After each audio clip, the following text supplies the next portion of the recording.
Teganya kalian bercinta di belakang punggungku.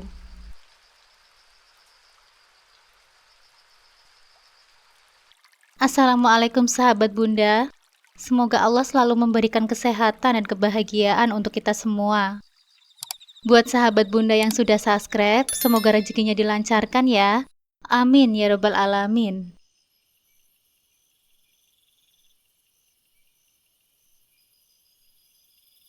Malam itu, ketika Rena sudah terlelap di kamarnya, aku duduk di ruang tamu sambil mengerjakan pesanan online yang harus aku kirim besok. Suasana rumah begitu tenang, hanya suara detik jam dinding yang terdengar. Namun ketenangan itu terusik saat aku mendengar suara kecil dari kamar Mas Arman. Ada sesuatu yang ganjil. Aku berjalan perlahan menuju kamar. Jantungku berdebar tak karuan. Pintu sedikit terbuka, dan aku mengintip ke dalam. Di sana, kulihat Mas Arman sedang duduk di tepi ranjang, memegang ponselnya. Wajahnya terlihat santai, namun ada yang tak biasa. Sesekali dia tertawa, dan dari layar ponselnya, aku menangkap sekilas bayangan seorang wanita berpakaian minim, hanya mengenakan tank top. Hati ini tiba-tiba tercekat. "Mas Arman?" kataku, sambil membuka lebar pintu kamar. Mas Arman terkejut mendengar suaraku. Dia menoleh dengan cepat, lalu segera mematikan video call-nya. "Mas, kamu tadi video call sama siapa?" tanyaku dengan suara bergetar, mencoba menahan kecurigaan yang sudah memuncak. Dengan nada yang tak biasa, dia pun menjawab, "Ah, itu cuma teman kok." Suaranya terdengar dingin, bahkan sedikit gugup. Aku menatapnya, tak bisa menyembunyikan kecurigaanku. "Mas, jujur, tadi itu siapa, Mas? Kamu bohong ya?" Desaku dengan nada yang lebih tegas kali ini. Aku tidak bisa membiarkan perasaanku diabaikan. 2 minggu ini, ada yang berbeda dari suamiku. Perilakunya, sikapnya, semuanya seolah berubah menjadi seseorang yang asing bagiku. Mas Arman hanya menghela nafas panjang. "Sudahlah kalau kamu gak percaya, terserah kamu aja mau berpikir apa," katanya dengan nada acuh tak acuh. Seakan dia tak peduli dengan kecurigaanku. Hatiku semakin teriris. "Sini Mas HP-nya, aku mau lihat," ucapku dengan nada serius. Aku butuh bukti, dan aku tidak akan menyerah sebelum mendapatkannya. "Enak aja kamu, ini privasiku. Kamu gak boleh asal minta dong," bentaknya dengan marah, membuatku mundur beberapa langkah. Suaranya meninggi, dan aku tahu dia mencoba melindungi sesuatu. Aku menatapnya tajam, rasa sakit dan kecewa merasuk ke dalam dadaku. "Kamu pasti takut kan, Mas? Aku tadi lihat kamu video call sama wanita yang cuma pakai tank top aja," tuduhku. Kata-kataku meluncur begitu saja, tanpa bisa aku kendalikan. Mas Arman terdiam sejenak. Wajahnya memerah, dan matanya memancarkan kemarahan. Tanpa peringatan, tangannya terangkat dan menampar pipiku. Plak! Suara tamparan itu menggema di dalam kamar. Aku terkejut, terdiam di tempat, tak percaya dia baru saja melakukan itu. "Kurang ajar ya kamu, berani sekali ya kamu sama suami," bentaknya dengan suara kasar. Aku menatapnya, air mataku mulai menggenang di pelupuk mataku. Tak ada kata-kata yang bisa aku ucapkan, hanya rasa sakit dan kepedihan yang memenuhi hatiku. Tanpa berkata lagi, Mas Arman mengambil jaketnya dan keluar dari kamar. Aku mendengar suara pintu depan yang tertutup keras, meninggalkan aku yang hanya bisa menangis di sudut kamar. Malam itu, aku terdiam di atas ranjang, terisak-isak dalam kesunyian. Pikiranku dipenuhi pertanyaan-pertanyaan yang tak pernah aku bayangkan sebelumnya. Siapa wanita itu? Apakah suamiku telah mengkhianatiku? 2 minggu ini, Mas Arman sudah banyak berubah. Pulang lebih malam, sering tidak menjawab pesan-pesanku. Dan sekarang, video call dengan seorang wanita. Aku merasa seluruh duniaku runtuh. Semua kepercayaan yang pernah aku berikan seolah hancur begitu saja. Aku tahu ada rahasia besar yang disembunyikan oleh suamiku, dan aku harus segera mencari tahu sebelum semuanya semakin terlambat. Namaku Astrid, seorang ibu rumah tangga yang berusia 28 tahun, yang saat ini sedang menghadapi pergolakan besar dalam hidupku. Pernikahanku dengan Mas Arman baru berjalan 4 tahun. Dulu saat awal menikah, kami begitu dekat. Bahkan orang-orang selalu mengatakan bahwa rumah tangga kami adalah contoh pasangan yang serasi. Kami saling melengkapi, berbagi tugas, dan merawat putri kecil kami, Rena, dengan sepenuh hati kami. Namun sejak beberapa minggu terakhir, ada perasaan ganjil yang tak bisa kuabaikan. Sesuatu dalam diri Mas Arman yang telah berubah. Padahal, beberapa waktu lalu aku masih ingat saat Rena lahir. Kehidupan kami menjadi lebih berwarna. Dia adalah cahaya dalam hidup kami. Seorang bayi yang ceria dan penuh tawa. Setiap kali aku melihat senyumannya, segala penat dalam hidupku seolah hilang. Aku ingat betul saat pertama kali Mas Arman memeluk Rena di ruang bersalin. Matanya berkaca-kaca saat dia berkata, "Ini keluarga kita, sayang. Aku akan selalu melindungi kalian berdua." Namun belakangan ini, semua itu terasa seperti bayangan masa lalu. Mas Arman yang dulu selalu pulang tepat waktu dan membantu mengurus Rena, kini sering terlambat pulang. Bahkan ketika dia berada di rumah, dia lebih banyak menghabiskan waktu dengan ponselnya daripada menghabiskan waktu bersama kami. Kami jarang berbicara, dan kehangatan yang dulu ada seolah memudar. Awalnya, aku mencoba untuk tidak berpikir buruk. Mungkin Mas Arman hanya lelah dengan pekerjaannya sebagai sales marketing kendaraan bermotor. Pekerjaan yang menuntutnya untuk selalu berada di jalan. Namun semakin lama, perasaan was-was ini semakin kuat. Dia mulai sering menghindar ketika aku bertanya bagaimana harinya. Kadang, dia menjawab singkat. Terkadang malah tak menjawab sama sekali. Bahkan tatapan matanya terasa semakin jauh. Aku pernah mendengar bahwa cinta dalam pernikahan bisa berubah seiring waktu. Tapi aku tidak pernah membayangkan bahwa perubahan itu bisa datang seperti ini. Mas Arman yang dulu penuh dengan perhatian, kini terasa dingin. Senyum yang dulu selalu ia berikan saat masuk rumah, kini jarang sekali terlihat. Sepertinya ada jarak yang perlahan tercipta di antara kami. Jarak yang semakin melebar setiap harinya. Sore itu, aku duduk di ruang tamu sambil menatap foto keluarga kecil kami yang terpajang di dinding. Foto itu diambil ketika Rena berusia 3 bulan. Di sana, Mas Arman merangkulku dengan erat, sementara aku memegang Rena yang tertidur lelap dalam pelukanku. Semuanya terlihat sempurna di foto itu. Kami nampak seperti keluarga yang bahagia. Tapi kini, aku bertanya-tanya, apakah semua itu hanya kenangan yang perlahan memudar? Aku mulai merenungkan apa yang sebenarnya terjadi. Apakah aku telah berubah? Ataukah Mas Arman yang perlahan menjauh? Mungkin aku terlalu sibuk dengan Rena. Atau mungkin ada hal lain yang membuatnya berbeda. Terkadang aku merasa aku bukan lagi bagian dari hidupnya. Seolah dia sudah menemukan sesuatu atau seseorang yang lebih berarti daripada aku. Hari demi hari berlalu, dan perasaan was-was ini semakin menghantuiku. Sejak kejadian malam itu, ketika aku memergoki Mas Arman sedang video call dengan wanita lain, pikiranku tak pernah berhenti berputar.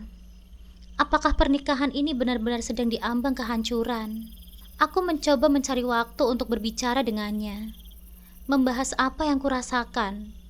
Namun setiap kali aku mencoba membuka percakapan, Mas Arman selalu berhasil menghindar.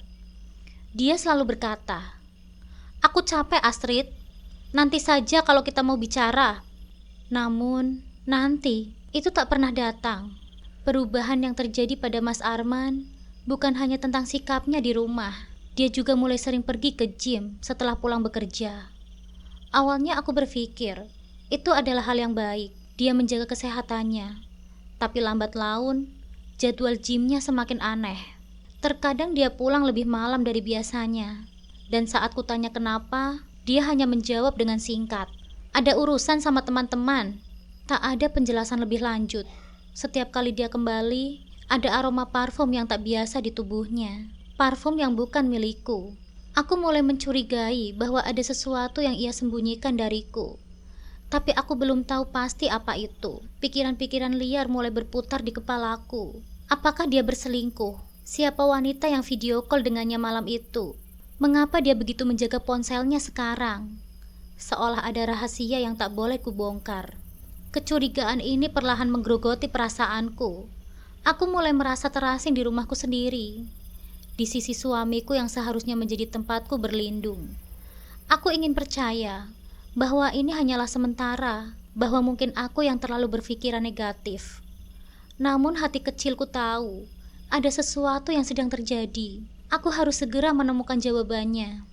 Aku tahu satu hal, kehidupan pernikahanku yang dulu penuh dengan cinta, kini berada di ujung tanduk. Dan aku tak tahu apakah aku siap untuk menghadapi kenyataan pahit yang mungkin segera terbuka. Di tengah segala kecurigaanku terhadap Mas Arman, aku berusaha keras untuk tetap fokus pada tanggung jawabku, baik sebagai ibu rumah tangga ataupun sebagai penjual online. Selain mengurus Rena dan rumah, pekerjaan sampinganku sebagai penjual online memberiku rasa bangga tersendiri. Meski hanya dilakukan dari rumah, jualanku terbilang cukup laris. Produk-produk kecantikan yang aku pasarkan di media sosial sering mendapatkan respon positif dan banyak pelanggan yang kembali membeli. Aku merasa memiliki kebebasan finansial, meski hanya sebatas membantu keuangan keluarga. Keberhasilanku dalam dunia maya mungkin tak seberapa bagi orang lain, tapi bagiku ini adalah pencapaian. Aku bisa menabung sedikit demi sedikit dari hasil penjualan untuk keperluan Rena, atau sekedar membeli sesuatu yang aku suka tanpa harus selalu meminta uang dari Mas Arman. Ini memberiku perasaan mandiri, sesuatu yang penting dalam kehidupan pernikahan kami. Di saat-saat aku merasa terpuruk dengan masalah yang menimpaku dengan Mas Arman, setidaknya ada hal yang membuatku tetap berdiri dengan tegar. Pekerjaan sampinganku ini juga memberiku pelarian dari pikiran negatif tentang perubahan sikap Mas Arman. Setiap kali ada pesanan masuk, aku merasa ada sesuatu yang bisa aku kendalikan. Di dunia jualan online ini, aku bisa menjadi diriku sendiri, produktif, aktif, dan dihargai oleh pelanggan-pelangganku. Kami tinggal di rumah sederhana yang kami beli bersama. Rumah ini bukan rumah yang mewah, tetapi ini adalah hasil kerja keras kami berdua. Meski masih dalam cicilan, rumah ini adalah lambang kemandirian kami. Aku ingat betul bagaimana aku dan Mas Arman sangat antusias saat pertama kali menempati rumah ini. Kami bermimpi untuk menciptakan keluarga kecil yang bahagia di sini. Dari awal menikah, aku memang tak pernah ingin tinggal di rumah orang tuaku, karena di sana suasananya terlalu ramai. Ada kakakku yang belum menikah dan 2 adikku yang masih sekolah. Aku takut Mas Arman akan merasa tidak nyaman dengan situasi seperti itu. Bagiku, suami istri harus bisa mandiri dan memiliki ruang mereka sendiri untuk membangun rumah tangga. Aku tak ingin Mas Arman merasa tertekan atau tidak bebas. Oleh karena itu, meski harus mencicil, kami berkomitmen untuk membeli rumah ini. Tempat kami bisa hidup mandiri. Keluarga Mas Arman pun bukan dari keluarga yang kaya. Meski di rumahnya hanya ada orang tuanya dan 1 adik perempuannya yang masih kuliah, namun rasanya tak pantas jika kami harus tinggal bersama mereka. Kami ingin belajar berdiri di atas kaki kami sendiri, tanpa harus bergantung pada orang tua. Keputusan untuk tinggal sendiri adalah bentuk dari keinginan kami untuk menjalani hidup yang lebih dewasa. Namun di dalam hati kecilku, aku sadar bahwa kemandirian finansial tidak sepenuhnya cukup untuk menjalani kebahagiaan dalam pernikahan. Ada banyak hal lain yang harus dipertahankan, terutama kepercayaan. Di antara semua tugas yang kujalani sehari-hari, mengurus Rena, rumah, dan berjualan online, aku masih terus memikirkan tentang Mas Arman. Sikapnya yang berubah dingin, kebiasaannya yang semakin tertutup, dan intensitasnya yang lebih sering pergi keluar membuatku bertanya-tanya. Setiap kali Mas Arman pulang larut malam, aku tidak bisa menahan diri untuk bertanya-tanya. Di mana dia sebenarnya? Dengan siapa dia menghabiskan waktu di luar? Kenapa dia semakin jarang bersikap hangat kepadaku dan Rena? Aku ingin mencari jawabannya, tapi aku juga takut menemukan sesuatu yang mungkin lebih menyakitkan dari sekedar dugaan. Namun di saat yang sama, aku tahu bahwa hidup ini terus berjalan. Aku tak bisa membiarkan diriku terpuruk dalam kecemasan yang semakin menggerogoti hatiku. Aku harus tetap kuat, demi Rena, demi masa depan kami, dan demi rumah tangga yang telah kami bangun bersama. Meski begitu, hatiku tahu bahwa cepat atau lambat, aku harus menghadapi kenyataan ini. Hari itu ketika Tante Siska datang ke rumahku, dia membawa mainan baru untuk Rena. Seperti biasanya, saat itu aku sedang keluar untuk mengambil stok barang jualan online. Jadi hanya ada Mas Arman di rumah. Ketika aku kembali, aku mendapati mereka sedang duduk di ruang tamu, bercanda dengan riang. Mas Arman tertawa, dan Tante Siska nampak akrab, seolah mereka sudah lama mengenal satu sama lain. Aku tidak merasa curiga sama sekali. Tante Siska memang akhir-akhir ini sering datang ke rumahku. Dia adalah adik dari ibuku, seorang janda yang hidupnya penuh luka. Suaminya, Mas Burhan, selingkuh dengan wanita lain dan meninggalkan Tante Siska saat dia sedang hamil 5 bulan. Akibat tekanan emosional yang berat, Tante Siska mengalami keguguran.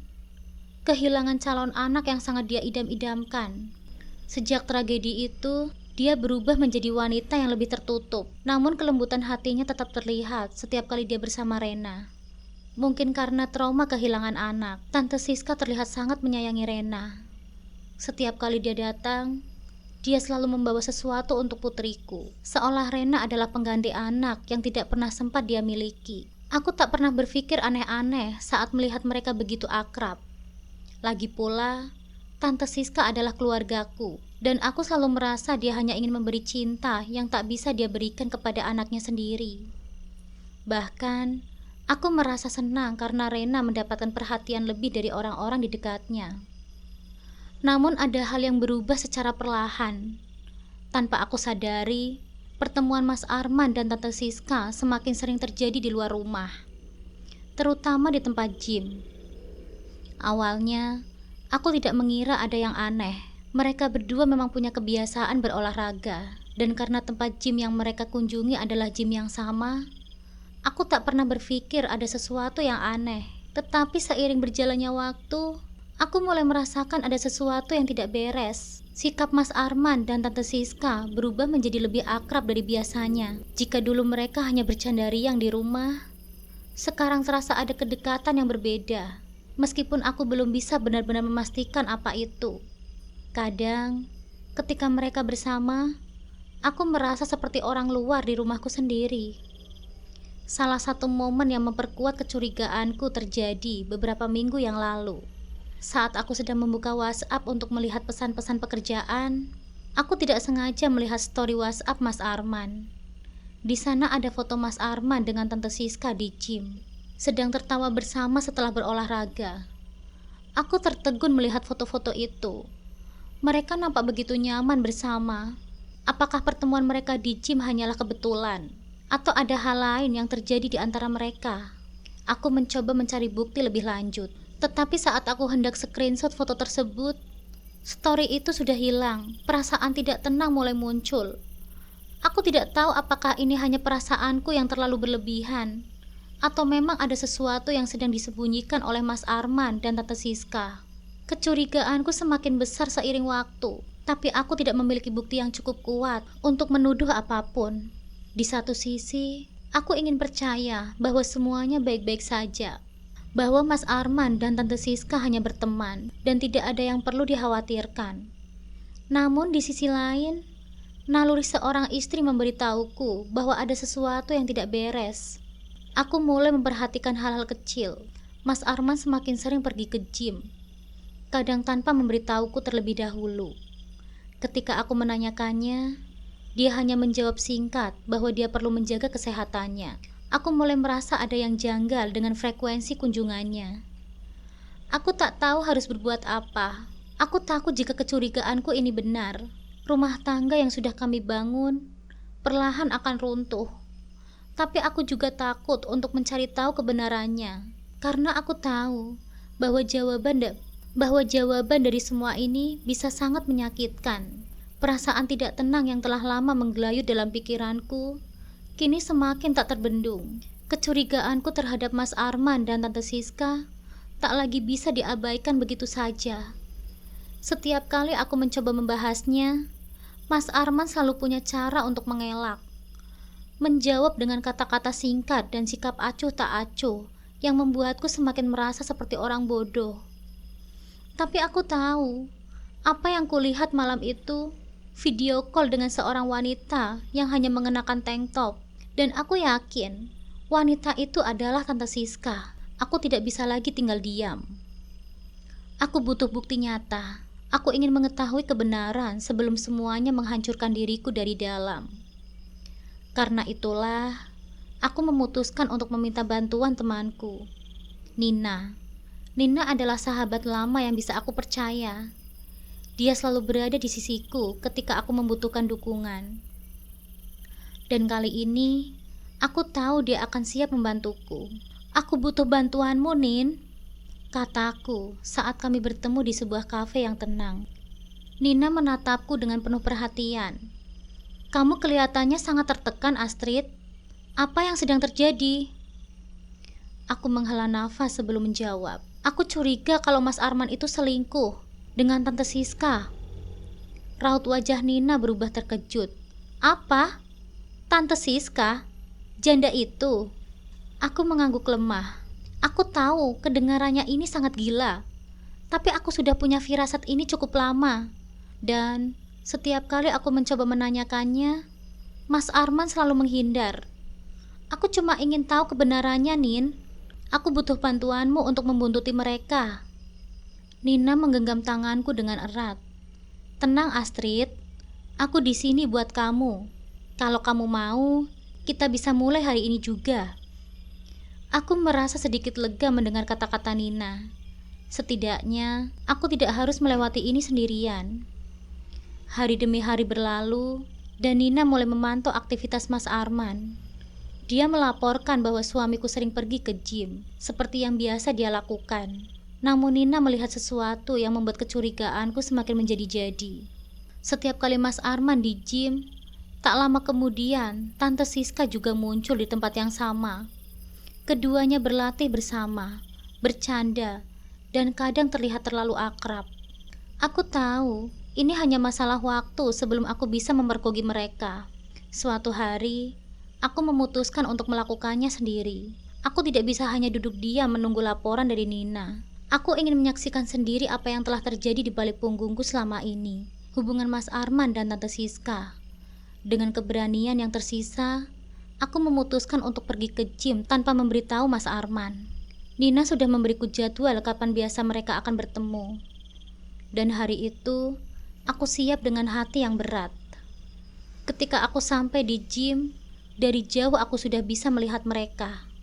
Mas Arman dan Tante Siska berdiri di dekat pintu masuk, tertawa bersama.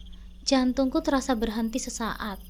Mereka nampak begitu nyaman satu sama lain, seolah tidak ada beban. Saat itu, aku benar-benar merasa dikhianati. Aku melangkah lebih dekat, menyembunyikan diri di balik mobil yang terparkir, berusaha agar mereka tidak melihatku. Namun apa yang kulihat selanjutnya membuat darahku mendidih. Di tengah candaan mereka, Mas Arman merangkul Tante Siska, dan dia dengan senang hati membalasnya dengan pelukan. Mereka berpelukan, seolah tidak ada beban, tanpa sedikit pun rasa bersalah. Aku tak bisa lagi menahan diriku. Amarahku yang selama ini kutahan, akhirnya meluap begitu saja. Tanpa pikir panjang, aku mendekati mereka dengan langkah yang cepat. Mas Arman, teriakku. Mas Arman dan Tante Siska terkejut, menoleh ke arahku dengan wajah kaget. Tante Siska cepat-cepat melepaskan pelukannya dari suamiku. Namun itu sudah terlambat. Aku telah melihat semuanya. Jadi ini yang kalian lakukan di belakangku? Berolahraga bersama atau selingkuh bersama? Suaraku terdengar dengan amarah yang tak bisa kutahan. Mas Arman nampak pucat. Astrid, ini tidak seperti yang kamu pikirkan. Tidak seperti yang aku pikirkan. Aku melihat kalian berpelukan dengan mata kepalaku sendiri, Mas. Berapa lama ini sudah terjadi, Mas? Berapa lama kamu menghancurkan kepercayaan yang telah aku berikan? Tante Siska mencoba berbicara. Suaranya terdengar lembut dan penuh simpati. Astrid, dengarkan dulu penjelasan kami. Penjelasan? Aku menatapnya dengan tajam. Apa yang bisa dijelaskan? Kamu adalah keluargaku. Bagaimana kamu bisa mengkhianatiku seperti ini? Tante Siska terlihat gugup, sementara Mas Arman hanya bisa terdiam. seolah tidak tahu harus berkata apa. Aku merasa seakan-akan duniaku runtuh. Orang yang selama ini aku percayai, suami dan tanteku yang telah menusukku dari belakang. Dengan air mata yang mulai mengalir, aku berbalik dan meninggalkan mereka tanpa mengatakan sepatah kata pun. Sejak aku memergoki Mas Arman dan Tante Siska di gym, hidupku berubah drastis. Hubungan keluargaku dengan Tante Siska langsung merenggang, bahkan hampir putus total. Keluargaku tidak bisa memaafkan pengkhianatan yang begitu mendalam. Dan Tante Siska yang sebelumnya begitu dekat dengan kami, tiba-tiba menghilang dari kehidupan kami. Dia tidak pernah lagi datang ke rumah. Dia tidak pernah lagi berusaha menjelaskan atau meminta maaf. Seolah dia tak tahu, tak ada kata-kata yang bisa memperbaiki luka ini. Sementara itu, aku mengambil langkah besar. Aku memutuskan untuk menggugat cerai Mas Arman. Aku tidak bisa hidup dengan seseorang yang telah mengkhianatiku begitu dalam. Proses perceraian kami tidak mudah, tetapi aku tahu itu adalah keputusan yang tepat. Dalam pengadilan, Mas Arman berusaha mempertahankan pernikahan kami, tapi hatiku sudah tertutup rapat untuknya. Pengkhianatan seperti itu tidak bisa dimaafkan begitu saja. Pada akhirnya, hakim menyetujui gugatanku. Aku bebas dari kebohongan, dari rasa sakit, dan dari beban yang selama ini menghantuiku. Seiring berjalannya waktu, kehidupanku mulai berubah ke arah yang lebih baik. Jualan online yang sebelumnya hanya pekerjaan sampingan untuk membantu keuangan keluarga, kini berkembang dengan pesat. Aku bisa membangun usahaku sendiri, membuka toko online yang semakin sukses, dan menjadi wanita yang mandiri. Aku tak lagi bergantung pada siapapun. Usaha ini memberiku kekuatan dan kepercayaan diri yang baru. Meski kehidupan rumah tanggaku hancur, aku menemukan kembali diriku yang kuat dan tak terkalahkan. Di sisi lain, kabar tentang Mas Arman dan Tante Siska juga beredar dari mulut ke mulut. Kehidupan mereka ternyata tidak seindah yang mungkin pernah mereka bayangkan setelah mereka menikah. Mereka berdua mengalami banyak masalah, baik secara finansial maupun pribadi. Mas Arman kehilangan pekerjaannya sebagai sales motor karena tidak bekerja dengan baik.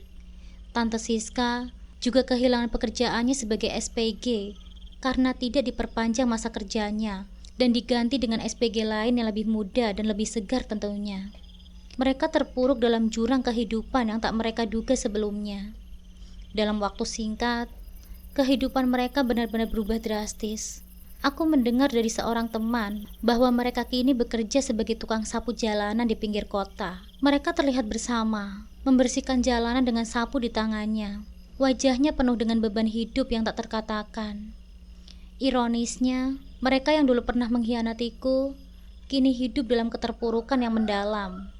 Suatu hari, dalam perjalanan pulang dari sebuah pertemuan bisnis, aku tidak sengaja melewati jalan di mana mereka bekerja. Dari dalam mobil, aku melihat mereka dari kejauhan. Dua sosok yang dulunya pernah menjadi bagian dari hidupku, kini hanyalah bayangan dari masa lalu. Tante Siska yang nampak lebih tua dan lesu, sementara Mas Arman yang dulu selalu penuh percaya diri, kini berjalan dengan pundak yang terkulai. Aku memutuskan untuk berhenti. Ini mungkin saat yang tepat untuk menghadapi mereka. Bukan dengan kemarahan, tetapi dengan kebijaksanaan. Aku turun dari mobil dan berjalan mendekat. Mereka berdua terlihat terkejut saat melihatku.